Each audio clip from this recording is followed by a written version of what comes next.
Добрый день, уважаемые коллеги. Мы рады вас снова приветствовать на германо-российской телеконференции по эндокринологии и диабетологии. Сегодня у нас на прямой связи город Мюнхен и профессор Александр Муачевич, центр киберножа, наверное, один из ведущих центров по киберножу в Германии, в городе Мюнхен. Поэтому я с удовольствием передаю слово, но мне в переводе поможет врач-эндокринолог из Санкт-Петербурга Калугина Валентина Викторовна. Валентина Викторовна, floor is yours. Спасибо, Никита Владимирович. Good afternoon, dear colleagues and friends. Today we have a very special guest, Professor Alexander Mуачевич from Munich, from University of Munich, Germany, from the European Radiosurgery Center Munich, international reference site for Cyberknife and Apex. Thank you very much for joining us today. Dear Professor, the floor is yours. Thank you very much, dear Nikita, dear colleagues. Thank you very much for having me today for your conference. I'm very sorry this could not be live in person because I have very good memories to St. Petersburg, but nevertheless, it is good to have the option nowadays to speak here via the Zoom conference. So my name is Alex Müanchevich. I'm here the director, as my speaker said, of the European Radiosurgery Center. We are specialized to Cyberknife and ZapX technology for pure radiosurgical treatment. So we don't do any conventional radiation, just radiosurgery. And I will be very happy to give you an overview about SRS for pituitary adenomas. Итак, профессор Александр Муачевич очень благодарен за возможность выступить на нашей конференции и выражает огромное спасибо Никите Владимировичу за приглашение. Также хочет поделиться с нами о том, что у него сохранились очень хорошие воспоминания о Санкт-Петербурге, когда он посещал наш город. И несмотря на то, что, к сожалению, в настоящий момент конференцию невозможно провести не в режиме онлайн, все-таки режим онлайн – это прекрасный повод встретиться и поделиться информацией. Профессор Александр Муачевич является директором Европейского центра, расположенного в Мюнхене, извините, Европейского центра. Центр занимается радиохирургией, применяет в качестве лечения кибернож и такую технологию, как ZapX. Александр Муачевич является директором этого центра. И в сегодняшней лекции профессор хотел бы поделиться с нами информацией о применении стереотоксической радиохирургии у пациентов с аденомами гипофиза. Okay, the first slide. I don't know if how many of you are aware of radiosurgery technology. This is just briefly the Cyberknife M6 we are using in our center. So this is a full body radiosurgery device which can treat radiosurgical indications from the brain to the body, so also lung tumors or renal tumors or even prostate. It's a full body radiosurgical machine, and I will focus today on pituitary adenomas. Так, на данном слайде представлена фотография прибора киберножа. С помощью данного прибора возможно проведение радиохирургии как головного мозга, так и других частей тела, начиная от легких, заканчивая аденомой простаты. И профессор Александр Муачевич поделится с нами сегодня информацией в большей степени именно о киберноже. So, as some of you might know, the godfather of radiosurgery was a very famous Swedish neurosurgeon. His name was Lars Leksell. He developed the gamma knife technology, which was the first radiosurgical device already in the 50s. So this is the first publication here mentioned from 51. And it's always since then the same principle. So stereotactic principles are applied. It was, nowadays it's not so strong anymore, but it was always a single session procedure with a very high dose, which is centered to a small tumor volume in principle, and very special and very high technical demands are gone to the technology and also to the education of the people. So a normal neurosurgeon is probably not able to do a radiosurgery procedure without a special training, and the same is true for a radiation oncologist, who also needs special training to do these very specialized procedures. Так, на данном слайде представлена фотография крестного отца радиохирургии. Возможно, вам известен этот человек, это Ларс Лексел, шведский нейрохирург, который предложил первый радиохирургический прибор в 50-х годах, так называемую раму. И на данном слайде представлена информация из его публикации 1951 года по применению радиохирургии у пациентов. Он предложил применение стереотоксического принципа. Доставлялась высокая доза радиации за одну сессию к небольшому объему опухолей, и предъявлялись высокие требования к качеству и технологическому обеспечению, и также к обучению радиохирургов, онкологов.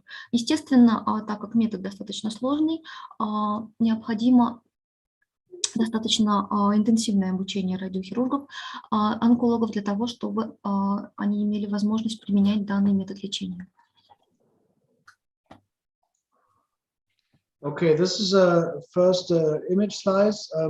This is an old plan from our old gamma knife technology. This is just to show you that it is very important to understand the images yourself very well. So you have to have a good understanding of the anatomy of the brain, and you must understand where are the tumor located, how do the tumors look like, what is the contrast uptake, etc. So this is an example here of a remnant after surgery. Here you see the pituitary stalk, the pituitary, and on the right side at the medial border of the cavernous sinus you see the remaining adenoma, and on the right side you see the different shots of the radiosurgery procedure. So this is basically to show you that the anatomical understanding, in particularly in pituitary radiosurgery, is very, very important. You cannot rely on a radiologist. I think you cannot rely on your colleague. If you want to do this, you must have on your own a good sense and good education for brain anatomy. Итак, на данном слайде представлены первые данные лучевого обследования. Здесь представлены результаты после проведения лечения с помощью гамма-ножа. И профессор Александр Муачевич хочет подчеркнуть, что необходимо самому обладать знаниями анатомии головного мозга, необходимо точно понимать, где расположена опухоль, необходимо понимать, как опухоль захватывает контрастное вещество. На данном слайде представлены остатки опухоли после проведенного лечения. Вы можете увидеть гипофиз, ножку гипофиза, справа остатки аденомы в кавернозном синусе. И данным слайдом профессор Александр Муачевич хочет подчеркнуть, что нельзя полагаться на коллег, на нейрохирургов, своих коллег, необходимо обладать достаточными знаниями анатомии головного мозга и выполнять, конечно, процедуру самому. Okay, this is another slide with a similar problem, but it's even more difficult. Why here are multiple fragments of a remaining adenoma. You see in the middle is remaining tumor, and you see here multiple parts of the tumor on both sides. So again, it is very crucial to understand the tumors, to understand the anatomy, particularly in pituitary tumors like acromegaly, where you really need to hit the full target to have a good effect on the endocrinological results. На данном слайде представлен более сложный клинический случай. Как вы могли увидеть, представлено множество фрагментов, оставшихся после проведенного лечения. Они представлены с обеих сторон. И данным слайдом профессор Александр Муачевич также хотел подчеркнуть важность понимания анатомии головного мозга, расположения опухоли. Данный слайд представлен Okay. На данном слайде представлено лечение, на данном слайде представлено лучевое обследование пациента после проведенного лечения по поводу акромегалии. What are the limitations of radiosurgery? Certainly the size. So it's typically small lesions, what you can treat with this technology. Another limitation is the vicinity to the optical apparatus. So tumors which are adherent to the optical nerve or the chiasm, and they need mostly to be resected by a surgical procedure. And what we just spoke about, the identification of the tumor in relevance to the normal anatomical structure is very important. And also pre-treatment is a limitation. So if there was a conventional radiation before, there might not be an option for an additional radiosurgical procedure. And in any way, typically SRS is not a primary treatment indication. It is mostly for remnants or for recurrences after surgery. Так, какие же существуют ограничения к применению данной технологии? Безусловно, в первую очередь это размер образования. Данная технология применима в первую очередь к образованиям небольшого размера. Также близкое расположение образования к зрительному аппарату. Безусловно, если образование прилегает непосредственно к зрительной хиазме или к оптическому нерву, требуется проведение нейрохирургического лечения. Очень важно правильно идентифицировать аденому по отношению к другим частям головного мозга. Необходимо представлять очень хорошо себе нормальную анатомию головного мозга. Также, если в качестве предварительного лечения проводилось облучение, то данная технология уже неприменима у такого пациента, и необходимо помнить, что стереотоксическая хирургия не является методом выбора пациентов с аденомами гипофиза. So one of the technologies, I said before, is the gamma knife. This is the oldest technology for radiosurgery. And I just go to 2 slides. I hope that's okay. Another technology is just the conventional LINAC, which can be upgraded with additional tools to a radiosurgical device. We call that then a modified LINAC. And both of these technologies are also able to administer single fraction high dose radiation, but the conventional LINAC, of course, can also be used for conventional radiation. Так, на предыдущем слайде вы могли увидеть одну из технологий, так называемый гамма-нож, являющийся старейшей технологией радиохирургии, а на данном слайде мы можем с вами увидеть стереотоксическую корпоральную лучевую терапию, которую можно модифицировать с помощью линейного ускорителя частиц. И с помощью данных технологий можно проводить лечение за одну сессию, и пациент получает достаточно большую дозу облучения. Okay, for cranial radiosurgery, there are a couple of key indications, which are mainly brain metastasis, cerebral meningiomas or schwannomas, like acoustic neurinomas, AVMs or arteriovenous malformations, glomus jugulare tumors, trigeminal neuralgia, and pituitary adenomas, what we will speak up now. Так, основными показаниями к проведению краниальной радиохирургии будут являться наличие метастазов в головном мозге, менингиомы, шванномы, артериовенозные мальформации, наличие еремного гломуса, невралгия тройничного нерва и аденомы гипофиза, которые являются нашей темой сегодняшней нашей презентации. So what we use mainly here in Munich is the so-called Cyberknife system. That is a robotic device. The robot is equipped with a small, compact linear accelerator, and this is communicating with an image-guided system. So the image-guided system is replacing more or less the frame of the gamma knife. So you don't need any more frame. The head is free. You just have a little thermoplastic mask. And the nice thing about the Cyberknife, it's very flexible. So you have over 2,000 different beam angles where you can hit the target. Typically in a radiosurgical Cyberknife procedure, you have around 100 beams. you can achieve a very high precision.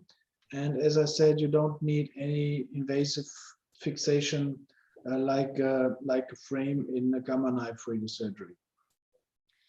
Итак, кибернож или роботизированная радиохирургическая система. В данной системе робот соединен с системой управления изображением, которая заменяет собой необходимость применения рамы у пациента. С помощью данной системы применяется около 2000 лучей под разными углами. Данная технология отличается высокой точностью, и, как профессор Александр Муачевич уже сказал, в связи с системой управления изображением рама не требуется.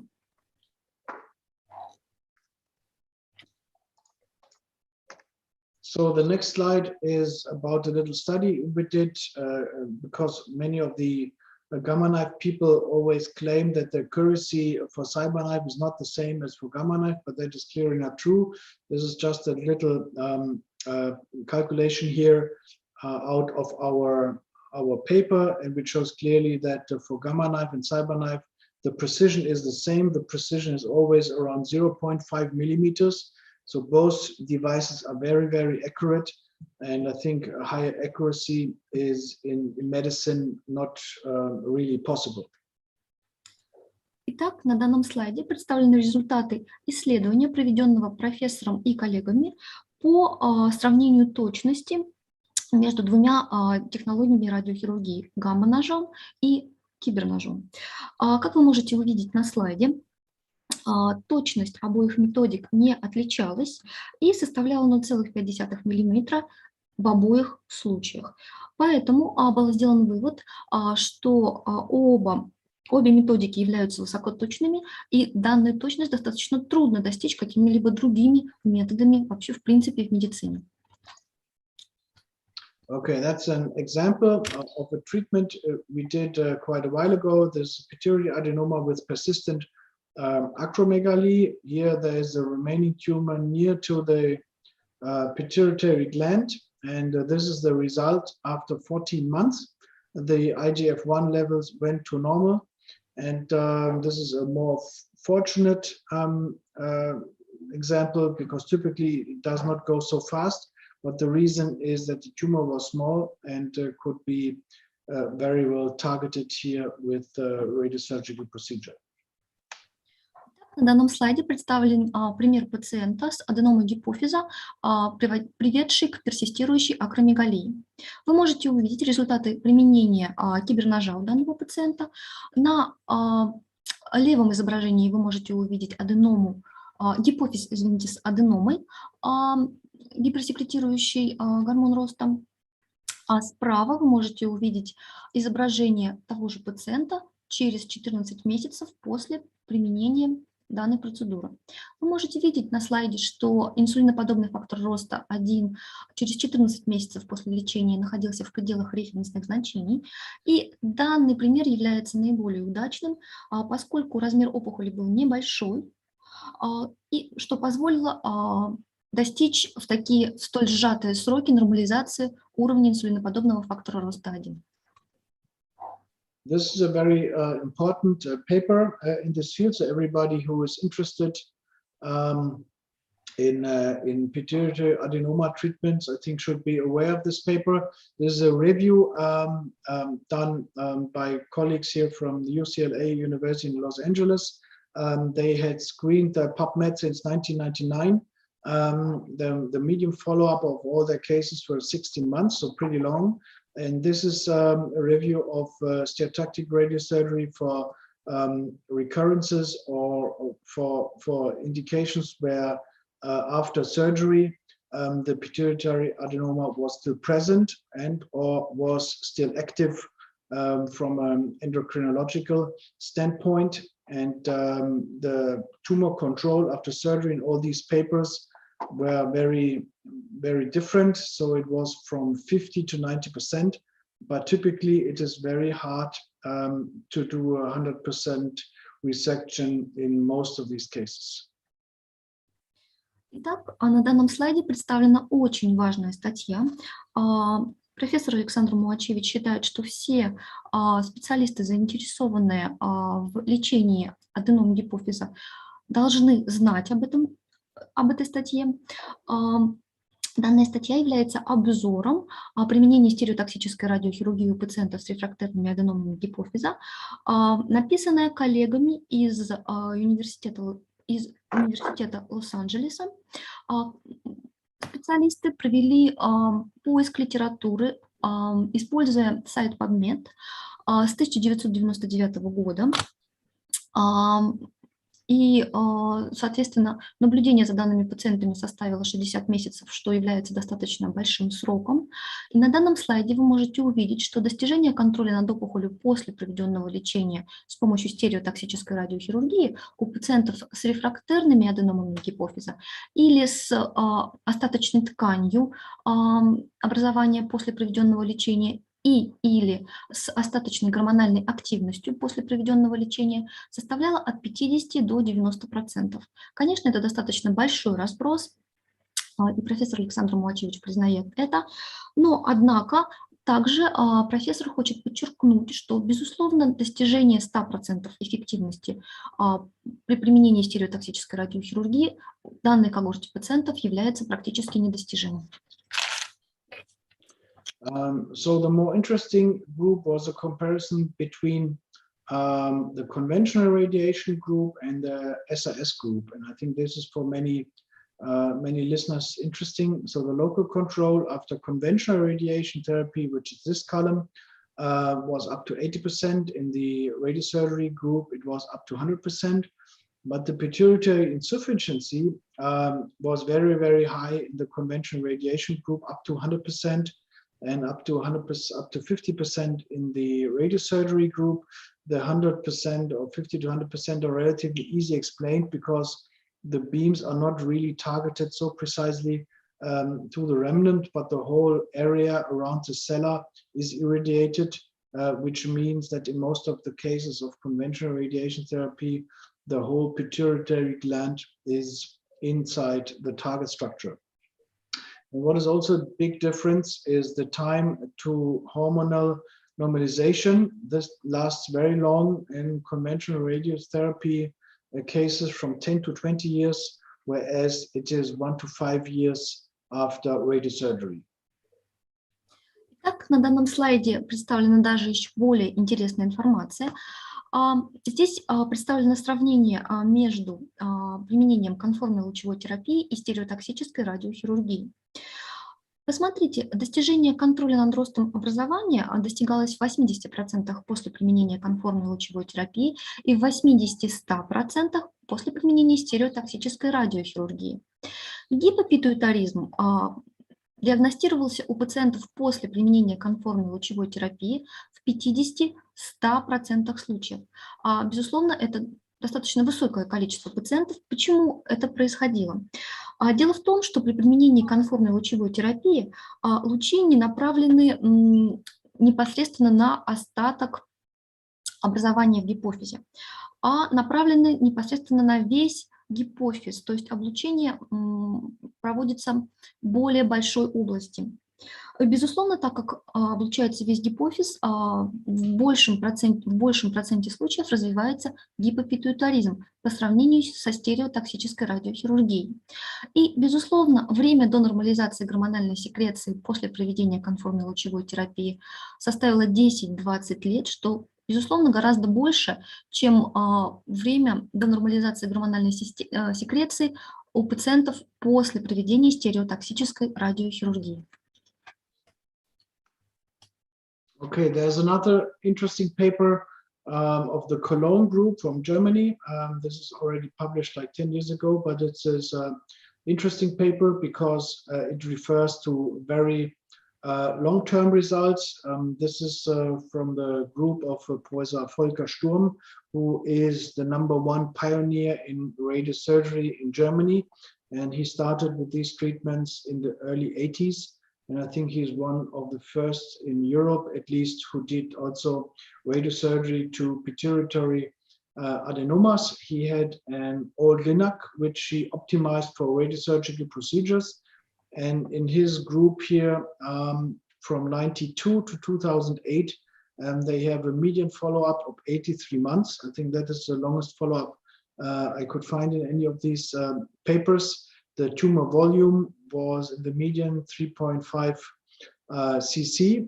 They had a relatively low dose, but still excellent results. Local tumor control was 98%, and in 90% of the cases, there were no side effects. I think the reason why the dose is here so low and still the local tumor control was so high is that they only treated a very selective and primarily many small tumors. Итак, на предыдущем слайде вы могли увидеть другую очень важную статью, написанную коллективом авторов из Германии в 2012 году. Один из авторов, доктор Штурм, является пионером радиохирургии в Германии. Он начал применять радиохирургическое лечение для пациентов с аденомами гипофизов в начале 80-х годов и был, собственно говоря, первым, кто в Европе начал лечить пациентов с аденомами гипофиза с помощью радиохирургии. Он оптимизировал процедуру применения линейного ускорителя частиц.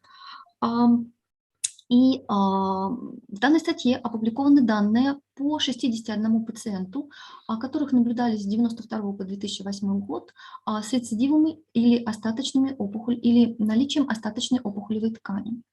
Наблюдали более 12 месяцев, соответственно, медиана наблюдения составила 83 месяца, что, по мнению Александра Муачевича, является, скорее всего, наибольшей длительностью наблюдения пациентов после проведения радиохирургии, которую мы можем найти в литературе.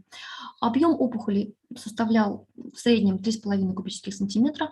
Доза, доставляемая к образованию, была невелика, 13 Грей, но в то же время контроль над местным распространением опухоли достигался в 98% случаев, и отсутствие побочных эффектов наблюдалось у 90% пациентов. Такие хорошие результаты были достигнуты благодаря тому, что проводилась очень четкая селекция пациентов для применения данной методики. И пациенты отбирались на основании объема опухоли оставшейся. Данное лечение проводилось пациентам с небольшим объемом опухоли. So this is another important paper for the interested people in gamma knife. This was published by the most important gamma knife group, I think, from the US, from Charlottesville, Virginia. Professor Steiner, who was a co-worker of Lars Lexell, started the gamma knife service at the University Hospital in Charlottesville, Virginia, already at the end of the 80s. So this group is very, very experienced. They have also a nice collection of 140 patients treated from 89 to 2010. The median follow-up was 50 months, also pretty long. Tumor volume was slightly larger, 5.6 cc. And they treated with a higher dose than the Cologne group, 18 Gray. That is a dose range we would also nowadays consider as a normal and adequate dose. Also, in this case, the tumor control rate was very high, and they had in about 14% of cases some kind of neurological side effects.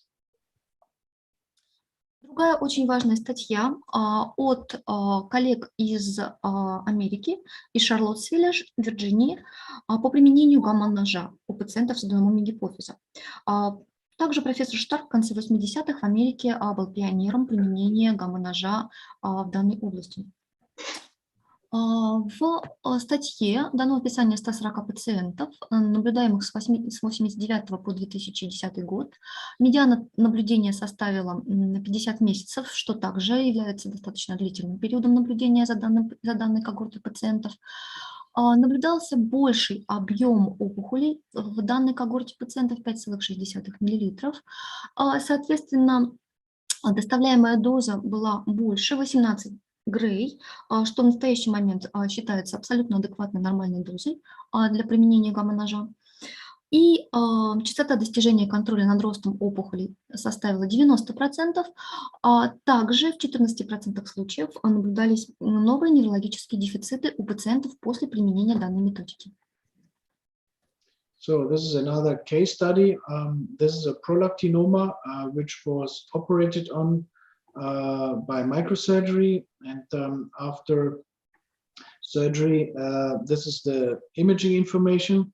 It's a quite interesting image. I think you see that they like evacuated the center of the tumor, but there was still here the shell of the tumor in existence. This is the optic apparatus. So obviously the surgeons were not able to resect here the outer shell of the tumor because they wanted to save the optic apparatus.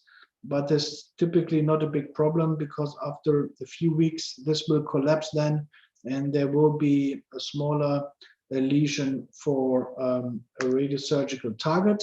And that's what you see here. This is the radiosurgical target. That is a Cyberknife summation plan. So the green line here, that's a so-called prescription isodose, which is covering the whole tumorous area. And you see a very steep dose gradient to the surrounding without any burdening of the healthy brain structures.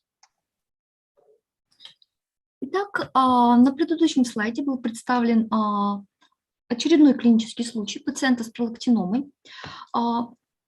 Здесь вы можете видеть изображение, полученное после проведенного микрохирургического лечения пролактиномы.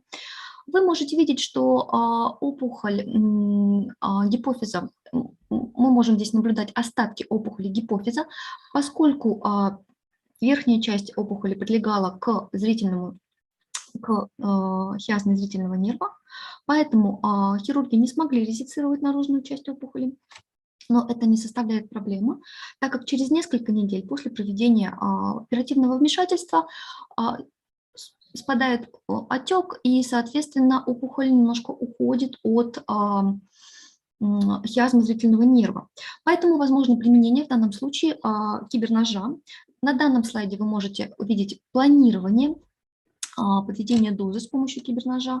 Зеленой обозначена изодоза. То есть, по сути, облучение всей опухоли с помощью киберножа. Okay, so these are the hormonal levels. The prolactin level after surgery was still very high, 394. And after 3 months after the radiosurgical procedure, it was already down to 145. I think that's a very fast degradation of the hormonal level. This is faster than you normally would expect, but in this case it was, I think, also a lucky situation. На данном слайде представлены гормональные уровни у пациента после проведения вмешательства. Вы можете видеть, что в 2019 году уровень пролактина составил 394 нанограмм в миллилитре, что является высоким уровнем пролактина.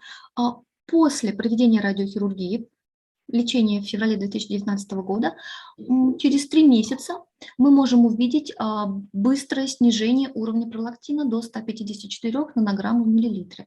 Профессор Александр Муачевич хочет подчеркнуть, что в данном случае мы наблюдаем достаточно быстрое снижение пролактина, и этот случай можно описать как счастливого пациента, которому было прекрасно проведено радиохирургическое лечение. And this is just an image follow-up. This was a situation from a coronal slide here before and after.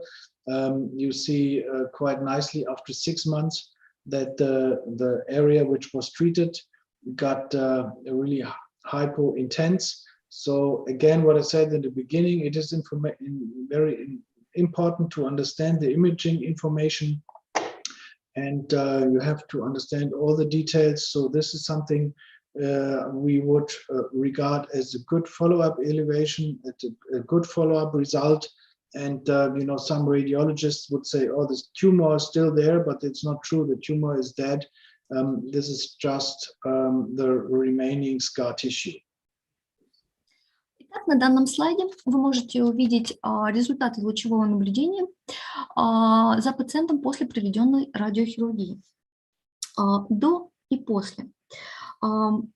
Здесь представлены изображения, полученные во фронтальной проекции, и вы можете увидеть, что после проведенного лечения, обозначенное зеленой стрелочкой, наблюдаемое образование стало гипоинтенсивным, что говорит о том, что достигнуты хорошие результаты применения радиохирургии. Очень важно обладать знаниями об анатомии структур головного мозга после проведенного радиохирургического лечения, поскольку многие врачи лучевой диагностики, увидев такое изображение, могли бы сказать, что радиохирургическое лечение пациенту не помогло. Мы видим якобы увеличение образования после проведенного лечения. Однако профессор Александр Муачевич хочет подчеркнуть, что данное образование не является опухолью. Опухоль уже погибла под воздействием радиохирургии, и данное образование это, по сути, является замещением опухолевой ткани соединительной тканью.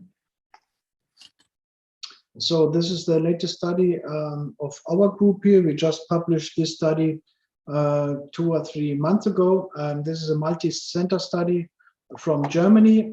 It is 50 patients, all with post-operative persistent acromegaly, also pretty decent follow-up of 57 months. The local control in this group was 100%. The pre-treatment IGF-1 levels were 381, and at last follow-up a significant reduction to 196, which is good. It may not be good enough, and this is something we see very often, and I tell my patients, you can expect a reduction of the IGF-1 levels, and you can expect also a clinical side, but this is very hard in cases like this to come really to completely normal values. This is unfortunately an exception and is not happening in most cases. Out of these 50 patients, 3 patients developed a new hypopituitarism. Итак, на данном слайде представлена новая статья, опубликованная коллегами из Германии 2-3 месяца назад. В данном исследование проводилось в Германии в нескольких центрах на пациентах с персистирующей акромегалией после проведенного оперативного лечения. В исследование было включено 50 пациентов, медиана наблюдения составила 57 месяцев. У 100% пациентов был достигнут контроль над ростом образования, и вы можете видеть снижение уровня инсулиноподобного фактора роста 1 после проведенного лечения. Снижение было статистически значимым. С 381 нанограмм в миллилитре было достигнуто снижение в среднем до 196 нанограмм в миллилитре, но все же, конечно, в большинстве случаев снижение не было достигнуто уровень инсулиноподобного фактора роста 1 в пределах референсных значений. И профессор Александр Муачевич говорит своим пациентам, что, безусловно, после проведения радиохирургического лечения мы вправе ожидать снижения уровня инсулиноподобного фактора роста 1, но достаточно в редких случаях мы можем достичь полной нормализации содержания инсулиноподобного фактора роста 1 в крови наших пациентов. И у 3 из 50 пациентов был диагностирован после проведения радиохирургического лечения впервые выявленный гипопитуитаризм. So in summary, I like to conclude that I believe SRS for pituitary adenomas is a treatment with a very high precision. It offers a very steep gradient to the surrounding tissue. That's the reason why you don't need any margins like in conventional radiation therapy. In most cases, if you set the indication right, you have a complete protection to the optical apparatus. You can apply a pretty high dose in few fractions, mostly just in 1 fraction. It is highly effective for recurrences or remaining tumors after surgery. it offers a very good patient comfort.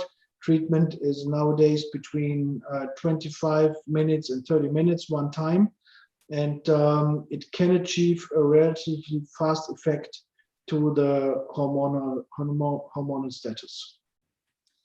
Итак, в заключение, профессор Александр Муачевич хочет подчеркнуть, что стереотоксическая лучевая терапия является очень эффективной для пациентов с аденомами гипофиза, поскольку предоставляет высокую точность, применяет высокий градиент излучения, поэтому доза направлена на образование, вся доза направлена на образование, и окружающее образование, нормальные ткани не подвергаются излучению, поэтому зрительный нерв, хиазма зрительного нерва защищены от воздействия облучения. За одну сессию может быть достигнуто облучение с помощью большой дозы.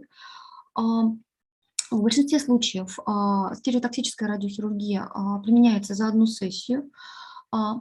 Стереотоксическая радиохирургия обладает высокой эффективностью и комфортностью для пациентов. В настоящий момент одна сессия занимает от 25 до 30 минут и наблюдается относительно быстрое восстановление гормонального статуса у пациентов после проведения радиохирургического лечения. And as a last slide, I'd like to show you the newest addition here to our radiosurgery center. This is a brand new ZapX system. This is a dedicated radiosurgery device only for brain treatments. We will use this also for pituitary adenoma radiosurgery from next year on. It just got installed here in Munich. It is the 6th installation in the world, and it's also a very fast and precise machine. So I thought you might be interested in seeing also the latest technology. I'd like to thank you very much for listening to me during these last 30 minutes, and I'm happy to answer any questions you might have. Итак, на данном слайде, на последнем слайде профессора Александра Муачевича представлен новый аппарат, недавно доставленный и установленный в его центре. Это аппарат киберножа. Он также будет применяться для лечения опухолей головного мозга, в том числе образования гипофиза. И он будет введен в эксплуатацию уже с нового года. Его только что установили. Это очень быстрая и точная машина. И профессор Александр Муачевич предполагает, что, наверное, нам очень интересно увидеть такие последние достижения техники, установленные в его центре. Он выражает огромную благодарность за внимание и будет готов ответить на возникшие вопросы. Спасибо большое, профессор. И у нас возник вопрос в аудитории. Скажите, пожалуйста, а радиохирургия стереотоксическая с учетом таких новых совершенных установок может ли полностью вытеснить традиционную нейрохирургию из хирургического лечения микроаденом, гипофиза, пролактином или акромегалии? Thank you very much for your remarkable speech, dear professor. And we have one question, whether stereotactic radiosurgery can replace classical or traditional neurosurgical approach for the microadenomas of hypophysis and some others adenomas like prolactinomas or every tumors of hypophysis. I don't think so. As I said, typically radiosurgery is a tool for recurrent situations or for remaining tumors after surgery. Many tumors become apparent with visual problems because they compress the optical apparatus, the chiasm, and only surgery can be effective to remove the pressure to the nerves. And often you need an histology because you not always know what exact tumor that is. And I think for the further treatment, you have to understand exactly it is silent or it is an active pituitary adenoma. And if it's active, what kind of hormones are secreting. So I don't see it as a replacement of surgery, but I see it as a replacement for second surgery, or I see it as a very good replacement for conventional radiation. Так, профессор Александр Муачевич не видит стереотоксическую лучевую терапию как заменитель классической хирургии, нейрохирургии. Почему? Потому что достаточно часто опухоль диагностируется после выявления нарушения зрительной функции. Таким образом, опухоль уже компримирует зрительную хиазму. И в данной когорте пациентов применение радиохирургического лечения будет неэффективным. Мы сначала должны провести хирургическое лечение для того, чтобы провести декомпрессию хиазмы, и только потом применить радиохирургию. Поэтому нишу радиохирургического лечения профессор Александр Муачевич видит в применении данной методики у пациентов с рецидивами образования гипофиза или с остаточной тканью образования гипофиза после проведенного хирургического лечения. Также, безусловно, в большинстве случаев у пациентов с образованием гипофиза требуется проведение гистологического исследования для того, чтобы нам понять, во-первых, получить гистологический диагноз, окончательный клинический диагноз. Дальше нам необходимо знать, является ли данное образование гормонально неактивным или активным, что невозможно понять после проведения радиохирургического лечения. Поэтому профессор Александр Муачевич считает, что радиохирургическая методика не является заменителем классической нейрохирургии, но как метод для того, чтобы избежать повторного хирургического вмешательства, радиохирургия просто является отличным вариантом для пациентов.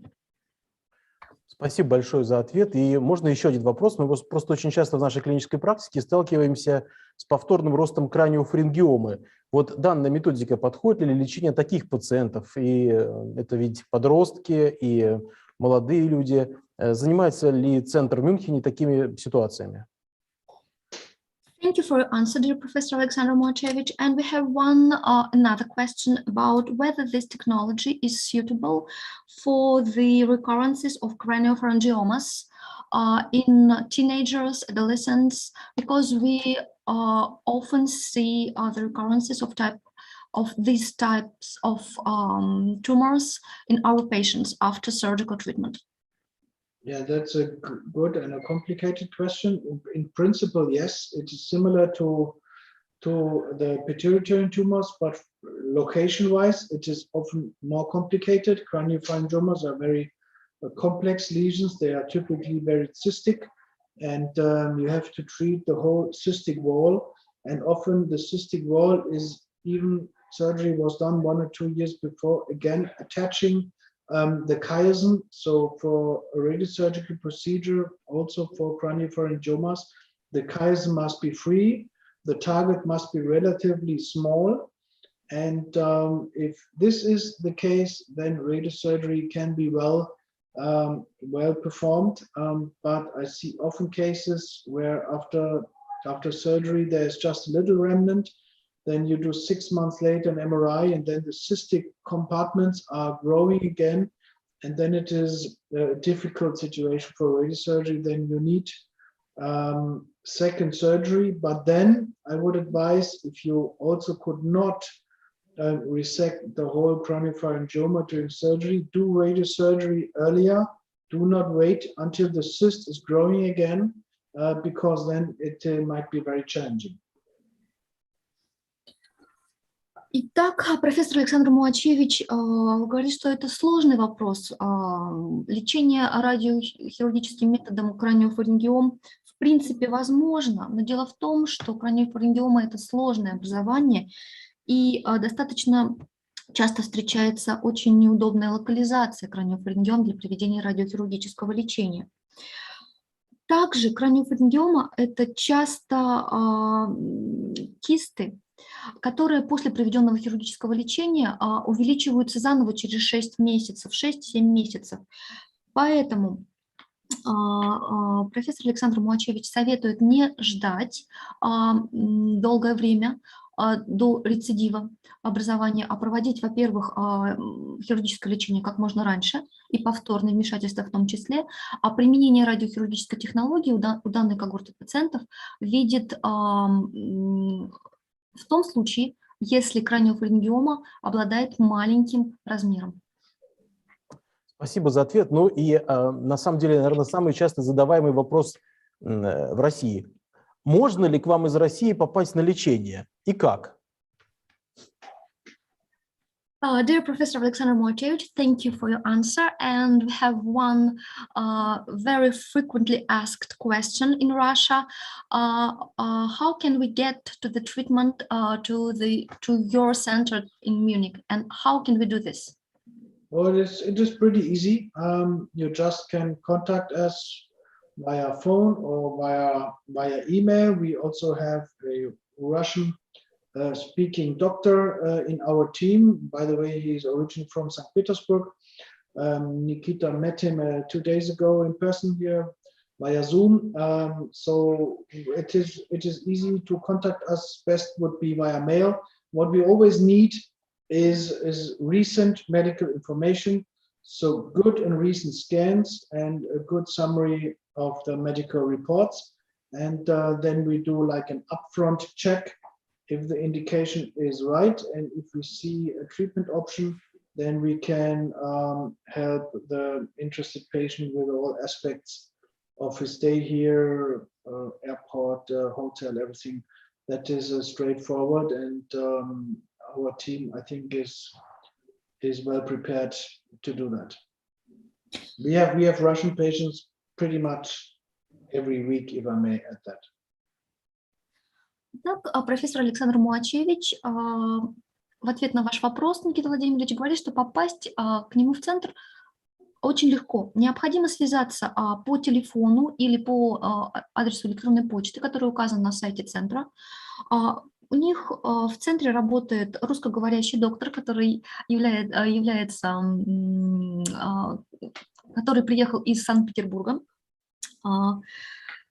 Что требуется? Необходимо предоставить последние данные клинического осмотра, лучевой диагностики, анамнеза для проверки всех этих данных, для выяснения возможных показаний к проведению радиохирургического лечения.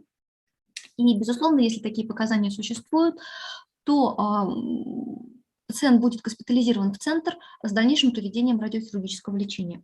И в том числе команда профессоров в центре помогают, в том числе с пребыванием в Германии во время прохождения данного лечения.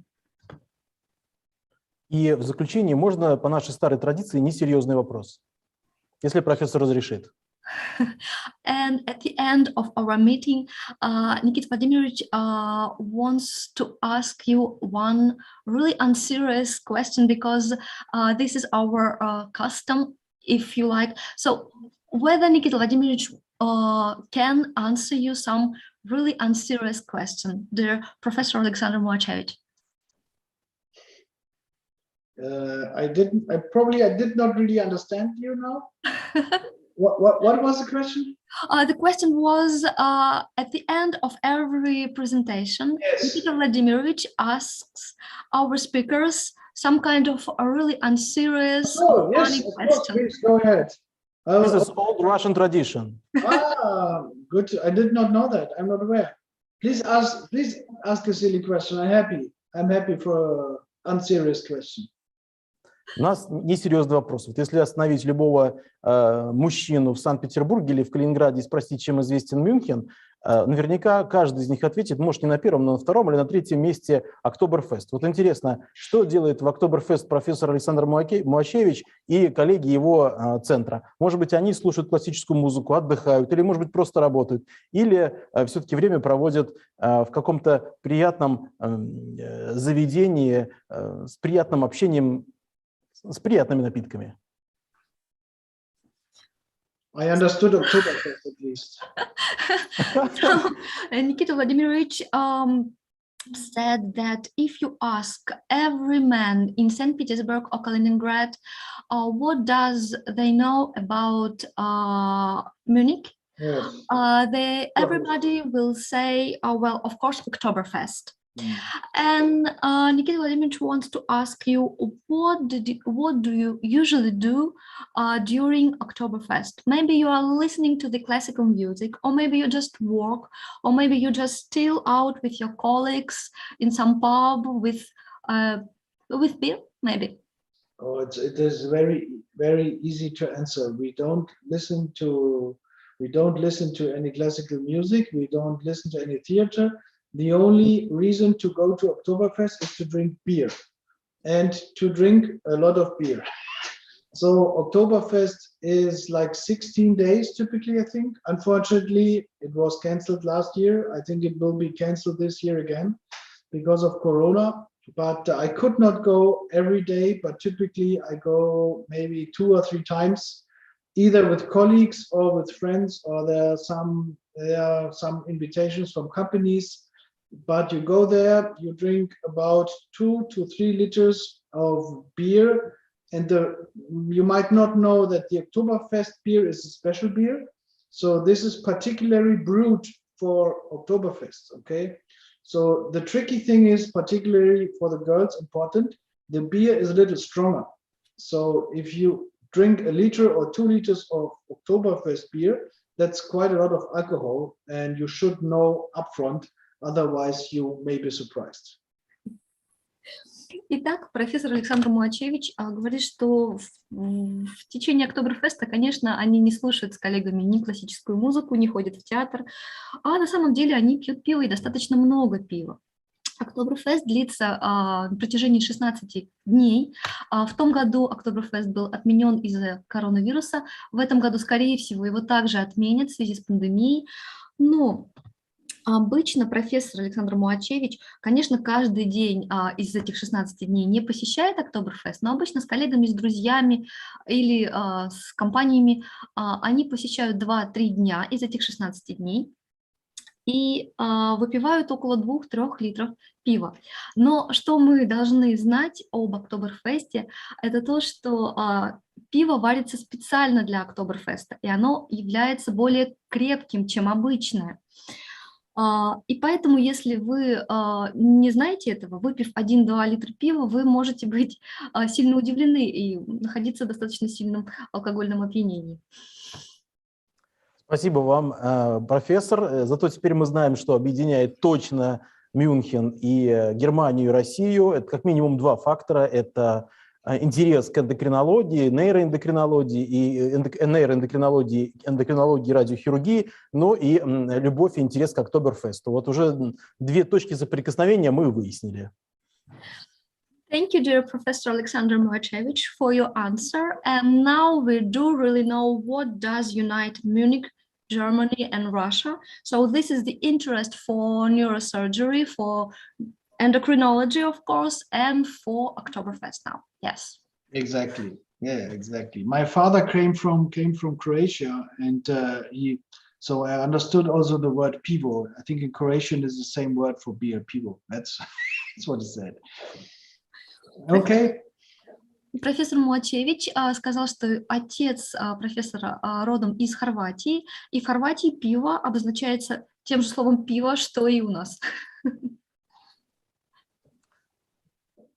Я не знаю, как говорят в Хорватии спасибо. Может быть, дьякую надо говорить. Я не знаю, честно. Maybe thank you, maybe dankeschön. But dankeschön, professor. Thank you for your participant. Okay, thank you very much. Have a good further conference and hope to talk to you soon in the future. Thank you very much. Okay, thank you. Bye-bye. Спасибо большое. Напоминаю, уважаемые коллеги, сегодня у нас на связи Мюнхен, профессор Александр Муачевич из Мюнхена, центра Киберножа. Из Санкт-Петербурга перевод Валентина Калугина, за что и отдельная благодарность. И ведущий врач-эндокринолог сегодня из Калининграда Иванов Никита Владимирович. Спасибо, что были с нами, спасибо, что уделили время. Dankeschön. Auf Wiedersehen. Bye-bye. Bye-bye. Bye-bye. Bye-bye.